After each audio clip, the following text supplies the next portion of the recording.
A gunshot's dull thud hit the air, not like in movies.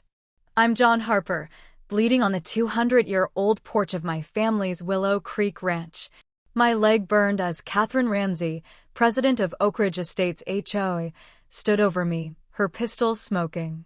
Moments ago, she decided my refusal to sell my land was worth punishing. The shot was meant to scare, not kill, but night was falling and no one was near for miles. My family held this ranch for 2 centuries, and we don't give up. As blood soaked my jeans, I knew Catherine had made a terrible mistake. She thought she could break me.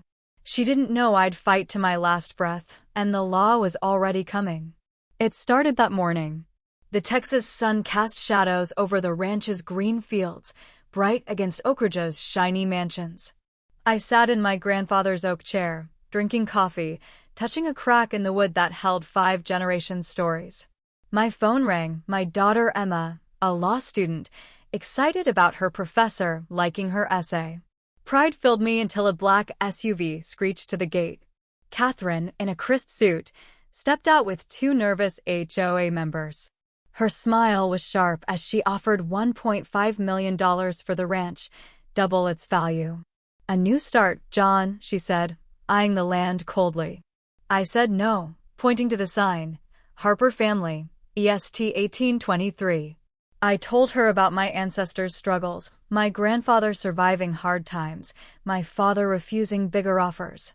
Her smile faded, eyes cold. She offered $2 million. I stood firm. "Your farm hurts our community," she snapped. "You're lowering 200 families' home values." I stayed calm. The Harpers were here before Oak Ridge existed. This land's not for sale. Her look turned mean. "Everyone has a price, John. I'll find yours." As her car sped off, I felt uneasy. I'd faced danger as a Navy SEAL, but Catherine's icy determination felt like a hunter's. The next day, an HOA letter complained about ugly fences and animal smells. I laughed. Our ranch was clean, with just a few horses. In town, shopkeepers acted cold. At the diner, I heard whispers of me starting a pig farm, lies spread on purpose. That night, Mrs. Laura Bennett, a former HOA member, called, voice shaky. "Catherine's done this before, pushing people off their land. She'll make your life awful." Trouble grew. A city inspector, citing complaints, listed silly violations that didn't apply to farms. I noticed his plates and called my friend, Deputy Sam Turner. At a bar, Sam said the inspector's kid got a scholarship from Catherine's charity. "She's got Sheriff Wilson in her pocket, too. His daughter works for her," he warned. A black SUV followed me home. Then sabotage hit. My well pump was broken, my dogs poisoned but survived, and a cut fence let horses wander into Oak Ridge. More HOA letters accused me of endangering residents. My cameras caught Paul Carter, Catherine's helper, planting a device to scare animals. I grabbed it as he ran, pale. "Animal terrorism, Paul?" I growled. Health inspections came, all fake. I met Lisa Morgan, a smart lawyer friend, who said Catherine's plan was to make owning the ranch unbearable. Eavesdropping at a restaurant, I heard Catherine push Paul. "Stocks are falling, Paul. Investors want the expansion. That ranch is in my way." Paul hesitated. "He's ex-military. Not scared." "Make him scared," she snapped. "Stay just legal." Days later, she offered $3 million. I refused, though it could pay my mortgage and help Emma. Catherine smirked. "I know about Emma's law school, your loan. Banks aren't kind. I can make them take your ranch."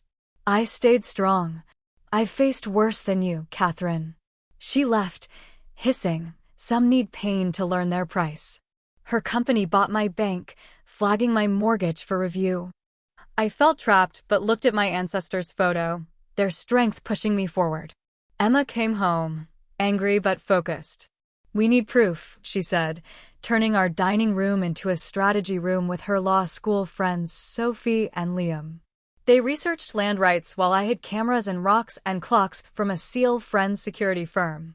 The HOA secretary, Nancy Clark, feeling guilty, gave me emails proving Catherine's plans. Then a crew dug a trench on my land, claiming a fake boundary change, forgery, Lisa confirmed, stopping it with a lawsuit. 5 acres were ruined, old oaks cut down. Rage burned, but this was my family's history. Emma's viral Save Willow Creek Ranch video showed the damage, rallying locals. Reporter Anna Reed's article tied Catherine to forced land sales and bribed officials. Emma tricked Catherine, pretending to sell, and recorded her at a restaurant. Catherine bragged about Oak Ridge's luxury spa and mall needing my land, admitting she bought my mortgage, hired Paul for sabotage, and paid officials. "I'll make you a lawyer, Emma," she said. Back home, fake livestock violations came. That night, I caught Paul's men stealing my horse Storm to frame me. Sam arrested them, warning, "Catherine's desperate. Her stocks are crashing." Emma's campaign grew, but photos of her at school with a note, "Shame if something happened," pushed me to my limit. I confronted Paul, who swore he didn't send it. "She hired someone else. She's crazy." Protests started at the ranch. Catherine hosted a fancy Oak Ridge event to fight back. Lisa's lawsuit accused Catherine of forgery and harassment. At a gala, Catherine, drunk, cornered me. "I'll ruin you and Emma's career," she slurred. I stared her down. I've fought worse in scarier places. Sam later heard Paul say Catherine planned a final solution. I prepared for the worst. A week of quiet followed. Emma aced her exams, earning a Houston internship despite Catherine's threats. Catherine's business fell apart. Stocks dropped, investors left, and her HOA wanted her gone. On a stormy evening, Emma and I sat on the porch, sipping whiskey, feeling peace. "The worst is over," she said. I wasn't sure. Storms hit hardest after calm.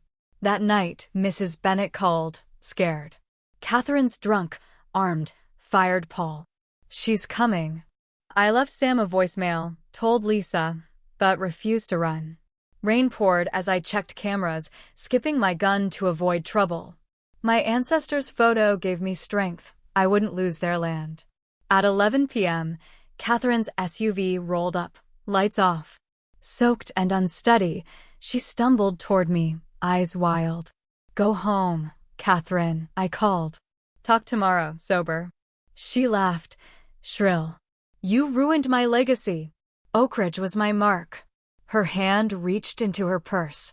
"Stop," I yelled, diving behind a post as she shot. Pain burned my leg, and I fell, blood pooling.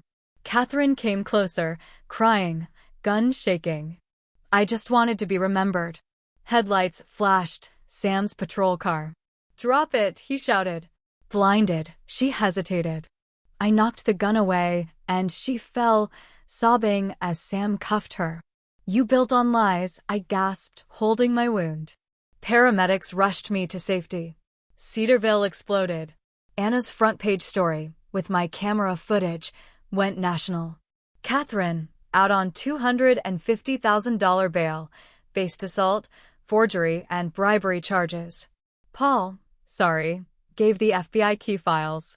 Sheriff Wilson retired amid questions.